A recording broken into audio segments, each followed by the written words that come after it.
성령의 열매는 심은 대로 거둔다.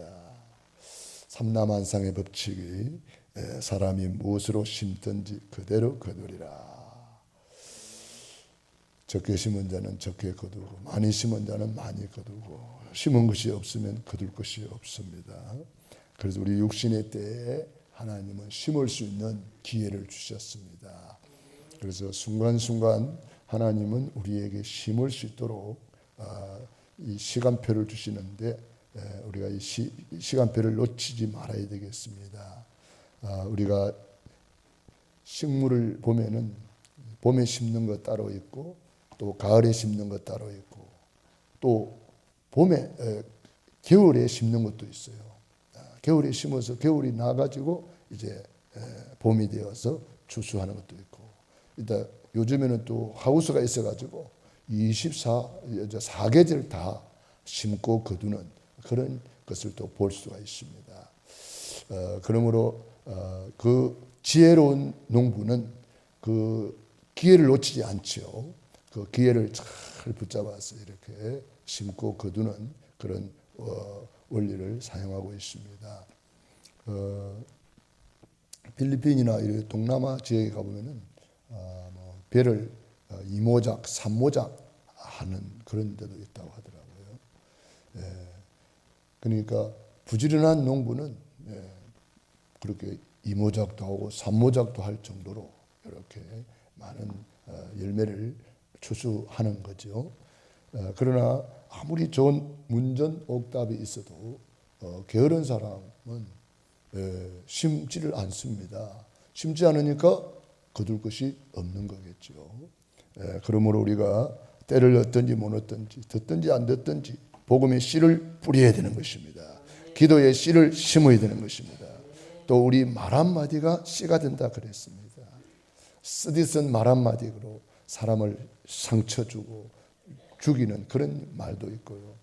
그 사랑의 말 한마디가 그 마음에 그 상처를 치료해 주고 축복해 주고, 이 말이 씨가 되기 때문에 우리는 특별히 복음을 가진 사람으로서 살리는 입술이 되어야 되겠습니다. 그래서 말 한마디로, 복음의 말 한마디, 그게 구원의 길이잖아요. 복음의 말 한마디, 구원의 길이 그 생명을 살려낸단 말이에요.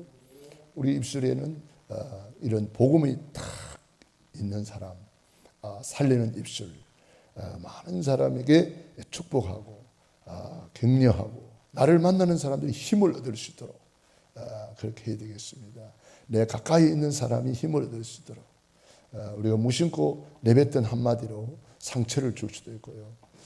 사람과 관계를 깨버리는 그런 경우도 있습니다. 우리 주보에 보면은 인간관계에 대해서 아주 중요한 말씀이 우리 구역 공가에 있습니다. 9가지 흐름과 영원한 응답. 이걸 여러분이 이거는 여러분들이 아예 중요한 데 붙여놓고 평생 읽으면서 이거 내 것으로 만들어야 됩니다. 인간관계에 가장 중요한 것을 기록을 해놨습니다. 하나님과의 관계, 사람과의 관계. 이 관계가 중요하잖아요. 전도도 우리가 전파하는 전도도 있고 관계 전도도 있습니다. 관계 전도가 돼야 열매를 맺어요. 전파하는 것은 이거 열매가 맺는지 안 맺는지 모릅니다. 그러나 우리는 두 가지 다 동시다발적으로 해야 됩니다. 내가 아는 모든 사람, 나를 아는 모든 사람, 관계되어 있는 사람들을 잘 기도하고 축복하고 그 사람들에게 복음을 전해서 예수님의 제자로 또 열매를 맺고 교회화까지 할 수 있도록 하고요. 전혀 모르는 사람 길거리에서도 우리가 처음 만났어도 우리가 복음을 전할 수도 있죠. 그런데 그런 사람들은 언제 또 열매가 될 줄은 몰라요. 성령님께 맡겨야죠. 그러나 우리가 진짜 중요한 전도는 관계 전도라고 봐요. 관계 전도해서 열매를 맺어서 교회화까지 해야 되거든요. 그러기 위해서는 내가 성령의 열매를 맺지 않고서는 다른 사람들이 나를 볼 때에 성령의 열매를 맺어야 하나님이 함께하는 사람이구나, 이걸 알 수가 있어요. 내가 성령의 열매를 안 맺고 육신의 열매가 가득 차 있는데 그 사람이 다 보는데 예수 믿는 사람이 나하고 별 다를 바가 없네, 똑같네, 이래 되면은 그 사람이 굳이 예수 믿을 이유가 없잖아요. 그죠? 예, 그래서 우리가 큰 이렇게 눈에 보이는 이런 응답도 물론 받아야 되겠지만은 보이지 않는 응답이 더 중요한 거예요. 사랑 눈에 보입니까? 안 보입니다. 희락 눈에 보입니까? 안 보이는 거예요. 화평 눈에 보이는 게 아니에요. 이게 더 중요한 열매란 말이에요. 오래 참는 거 이거 눈에 보이는 게 아니잖아요. 그런데 눈에 보여요. 보이지 않는데 눈에 보여요. 사랑 눈에 안 보이는데 자세히 보면 보여요. 희락 눈에 안 보이는데 자세히 보면 얼굴에 늘 기쁨이 있구나, 감사가 있구나, 행복이 있구나, 이게 보인단 말이에요. 자비, 양성, 충성, 온유, 절제, 전부 다 마찬가지입니다. 예, 눈에 안 보이는데 보인단 말이에요. 자세히 보면은. 요셉이 노예로 갔는데 노예가 눈에 볼 게 뭐가 있어요? 노예는 그 당시에 세수도 안 하고 사는데, 노예는 그 당시에 그냥 마구간에 사는데 눈에 보이는 것은 아무 볼 게 없었습니다. 그러나 자세히 보니까 보인단 말이에요. 여호와께서 요셉과 함께 하심으로 형통한 자가 되었더라. 여호와께서 요셉과 함께 하심을 불신자들이 보았더라. 자세히 보니까 보이는 거예요. 그러니까 보디발의 집에다가 답을 주는 거잖아요. 감옥에 갔는데 거기도 답을 주잖아요. 우리는 착각합니다. 내가 눈에 보이는 거 물론 좋지요. 그러나 보이지 않아도 내가 가진 것이 없어도 얼마든지 하나님이 살아계심을 보여줄 수 있단 말이에요. 요셉을 보면은, 다윗을 보면은 하나님이 살아계심을 보여주잖아요. 우리는 아이가 무기도 물맷돌 갑옷을 입었습니까? 무기를 창을 들었습니까? 활을 가졌습니까? 없잖아요. 아무것도 없는데 하나님이 살아계심을 보여주잖아요. 골리앗을 꺾어가지고 전 세계에 여호와 하나님을 증거하잖아요. 그게 뭐냐? 다윗이 고백한 대로 여호와는 나의 목자시니 내게 부족함이 없으리로다. 여호와는 눈에 안 보여요. 나의 힘이 되신 여호와예요. 내가 주를 사랑하나이다. 여호와는 나의 피할 바위시요 여호와는 나의 반석이요. 여호와 하나님을 최고로 높이고 누렸단 말이에요. 그러니까 여호와 하나님의 이름으로, 만군의 여호와의 이름으로 골리앗 앞에 나아가노라. 이렇게 보이지 않는데 사실은 보이는 것보다 더 확실한 거죠. 우리 믿음이 그렇습니다.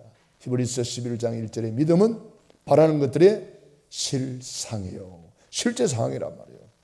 믿음이 보지 못하는 것들이 증거니 선진들이 이루어서 증거를 얻었느니라. 믿음의 사람들이 다 그 믿음 가지고 나아간 거예요. 히브리서 11장을 읽어보세요. 믿음으로.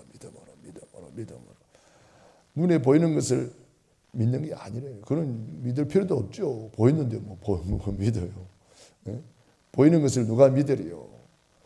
보지 못하고 믿는 것이 복이 있다고 그랬잖아요. 그러니까 우리가 믿음으로 나아가는 거예요. 뭘 믿어야 돼요? 하나님의 약속의 말씀을 믿는 거죠. 하나님의 약속을 믿고 나아가는 거예요. 그래서 우리가 참 이 육신의 때를 하나님이 주신 거예요. 그래서 우리 육신의 때에 심을 수 있는 기회를 준 거예요. 그래서 내 육신이 있을 동안에 심어야 되는 거죠. 나는 나이가 많은데요. 나이 많아도 얼마든지 쓰임 받을 수 있어요.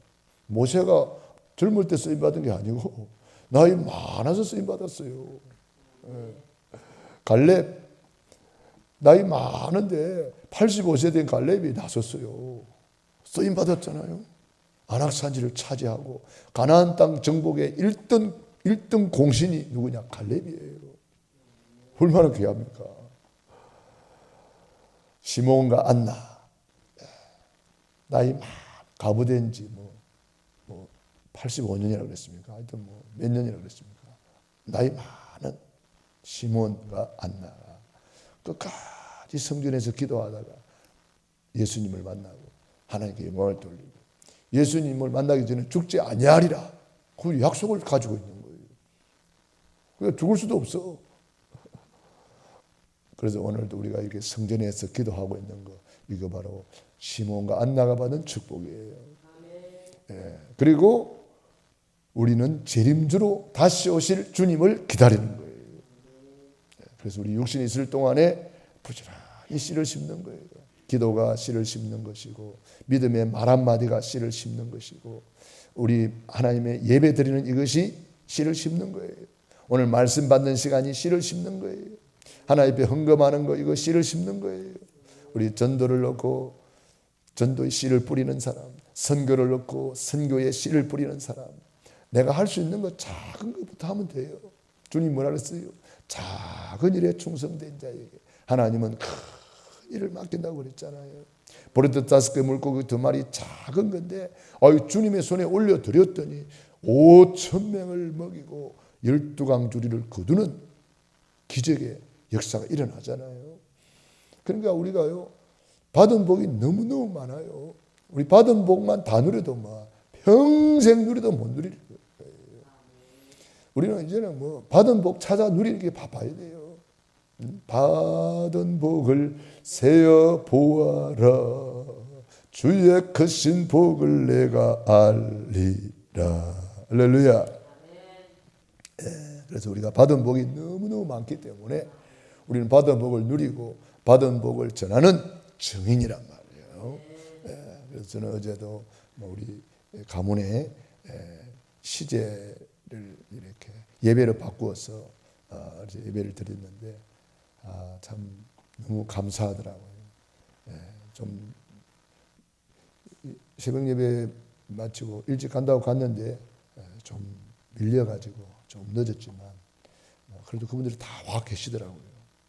그래서 가서 예배 드리고 또 이렇게 대화하고 너무 감사했습니다.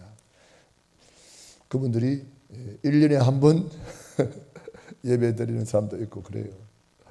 그렇지만은 그래도 참 복음을 듣고 있다는 것이 너무 감사했고요. 이제 계속 1년에 한 번이라도 지금 몇 년째 하잖아요. 그러니까 복음을 계속 듣고 구원의 길을 계속 들으니까 그분들이 이제 입을 이렇게 보니까 저 사람들 찬송 부르나 안 부르나 보니까 입을 이렇게 보니까 그래도 입이 들썩들썩 하더라고요. 찬송 따라 부르고 막 기도도 하고 내가 따라 하세요 그러면서 이렇게 하니까 막 따라 하기도 하고 참 사람이 마음이 뭡니까? 믿음은 들음에서 나며 들음은 그리스도의 말씀으로 말미암았느니라. 믿음은 들음에서 나는 거예요. 하나님의 말씀을 자꾸 들으면 나도 모르게 믿어지는 거예요. 어떤 사람이 그러잖아요. 보험회사 아주머니 만나가지고 보험회사 말 자꾸 듣다 보면은 나도 모르게 그게 믿어져 가지고 보험에 이렇게 가입을 한다. 그런 말이 있잖아요. 그래서 일단 좋은 거든 안 좋은 거든 이렇게 들으면 씨가 뿌려져 버리는 거예요. 그러니까 하나님 말씀 들으면 하나님 말씀이 네 안에 딱 뿌려져 버리잖아요. 그냥 씨를 심어 놓으니까 열매가 맺히는 거죠. 그래서 하나님 말씀, 특별히 강단 메시지를 여러분들이 계속 들으셔야 돼요. 24 강단 메시지 들어야 돼요. 특별히 강단 메시지를 그 짧은 시간에 다 할 수가 없기 때문에 강단 메시지를 저는 일주일 내내 새벽마다 풀어주잖아요. 그래서 여러분들이 이 풀어주는 이 강단 메시지를 여러분이 또 들어야 이게 풍성해지는 거예요.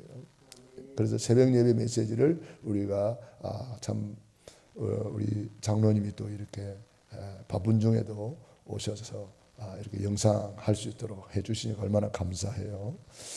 왜 올려줍니까? 한 번 듣고 말하라 이런 게 아니고 계속 여러분 들어서 내 것으로 만들어라 이 말이에요.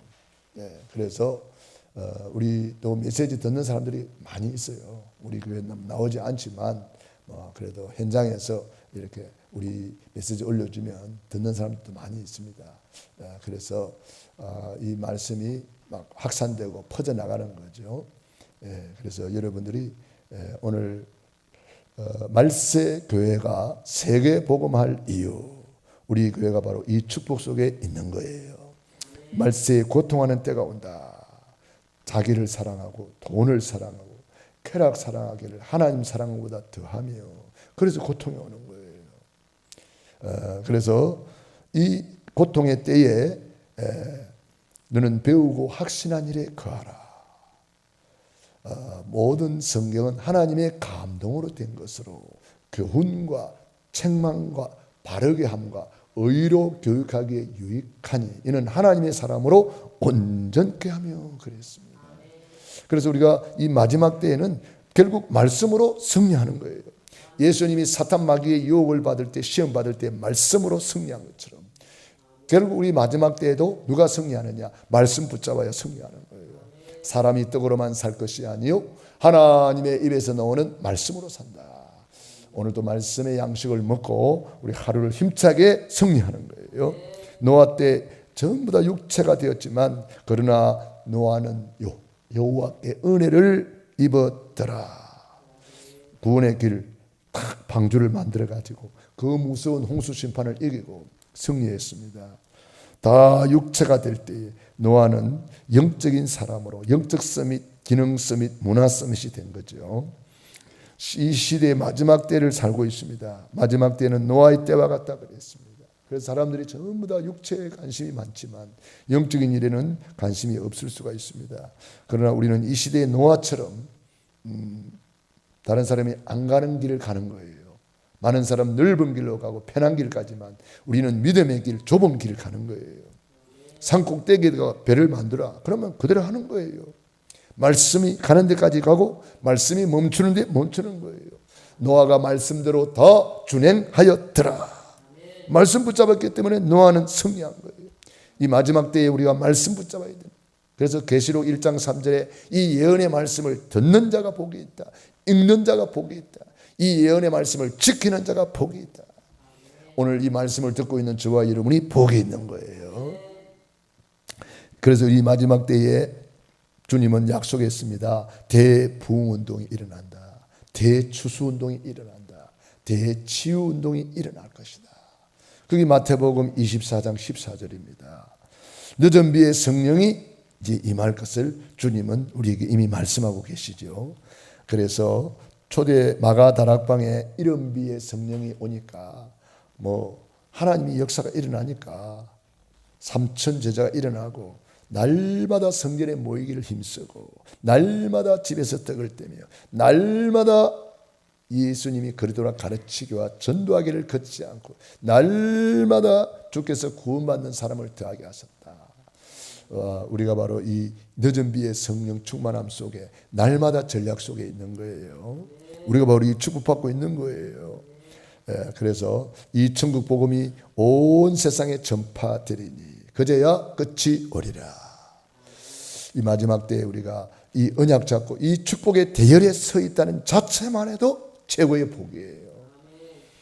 그래서 지금 마지막 때에 일어날 일들이 마태복음 24장에 기록되어 있는데 지금 이 시대에 그대로 지금 드러나고 있잖아요. 뉴스를 통해서 계속 지금 마태복음 24장 시대다 알려주고 있잖아요. 이스라엘이 막 전쟁이 일어나가지고 보세요. 막 계속 이게 뭐냐 하면은 하나님이 우리에게 지금 사인을 보내고 있는 거예요. 이 마지막 때를 봐라. 마태복음 24장 시대에 이런 일이 일어날 것이라 말씀했는데 지금 일어나고 있는 거 안 보이냐? 기상이변으로 막 엄청난 일들이 일어나는 거 안 보이냐? 이런 것을 보면서 이 뉴스를 통해서 그래서 어떤 신학자는 한 손에는 성경을 한 손에는 신문을 들으라 그런 말을 했습니다. 왜냐하면은 신문을 보니까 그때는 텔레비보다 신문이 이제 더 많았으니까 신문을 보니까 성경에 있는 그대로 이루어지고 있거든요.